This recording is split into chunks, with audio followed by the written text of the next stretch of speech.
So, hi everyone, we are talking just a day before the exams, and I just wanted to come here and tell you all कि ज़्यादा stress मत लो। आप लोगों ने 4-5 महीनों में बहुत ज़्यादा पढ़ाई की है and now everything that matters is the mindset in which you are while you write the paper and the day before the exam.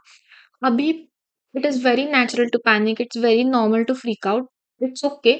But बस इस चीज़ का स्ट्रेस मत लो कि आपको स्ट्रेस हो रहा है। Just go through it, B with yourself and जो चल रहा है, जैसा पढ़ रहे हो, जो रिवाइज कर रहे हो उसको करते रहो। किसी भी नई चीज को अब देखना मत एंड जो आपने पढ़ा है उसको शांति से अच्छे से रिवाइज करने की कोशिश करो। ऐसे भी होगा कि आप इतने ज्यादा स्ट्रेस में हो कि जो चीज आपको आती है वो आप रिवाइज कर रहे हो एंड आपको याद ही नहीं आ रहा है, आपसे हो ही नहीं पा रहा है क्वेश्चन। ऐसा भी होगा। बट डोंट वरी, अगर आप एग्जाम में अपने माइंड को एकदम कूल रखते हैं, काम रखते हैं, तो आप उस क्वेश्चन को अटेम्प्ट कर पाओगे। अभी ये बस आपकी एंग्जाइटी है, आपका स्ट्रेस है, जिसकी वजह से आप ठीक से कर नहीं पा रहे हो। Make sure you carry all the important things with you in the exam. Pen pencil तो ठीक ही है, हॉल टिकट प्लीज मत भूलना, उसकी कॉपीज लेके जाना। Please carry bottle of water with you.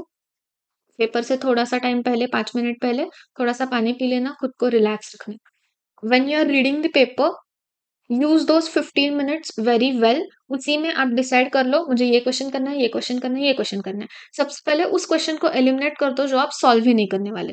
फिर जो क्वेश्चंस बचते हैं उनमें एग्रीगेट देखो, किस क्वेश्चन में out of 20, not individual question, out of 20 मुझे कितने मार्क्स मिलने वाले हैं, उसके हिसाब से रैंकिंग डिसाइड करो।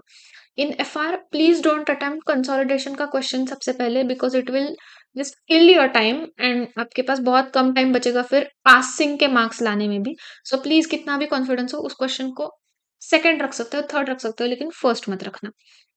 एफआर के लिए time management is the key. FR के बारे में इसलिए बोल रही हूँ क्योंकि वो फर्स्ट पेपर है।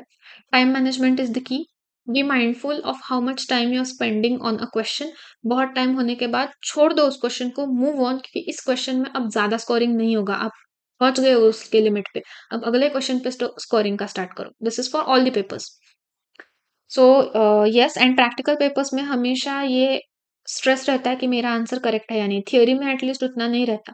तो प्रैक्टिकल क्वेश्चंस में वो क्वेश्चन आपने लिख दिया ना, उस बात को खत्म कर दो, नेक्स्ट क्वेश्चन सॉल्व करो।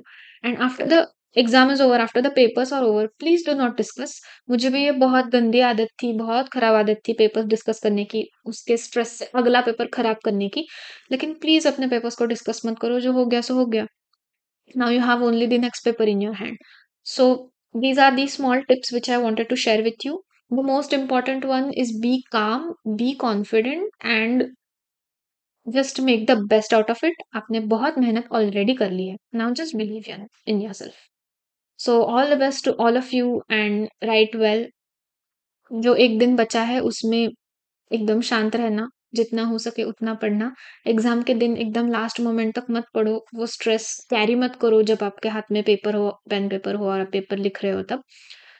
Be as calm as you can be, and believe me, this will change. These 3 hours will change everything. How you approach the paper is the most important.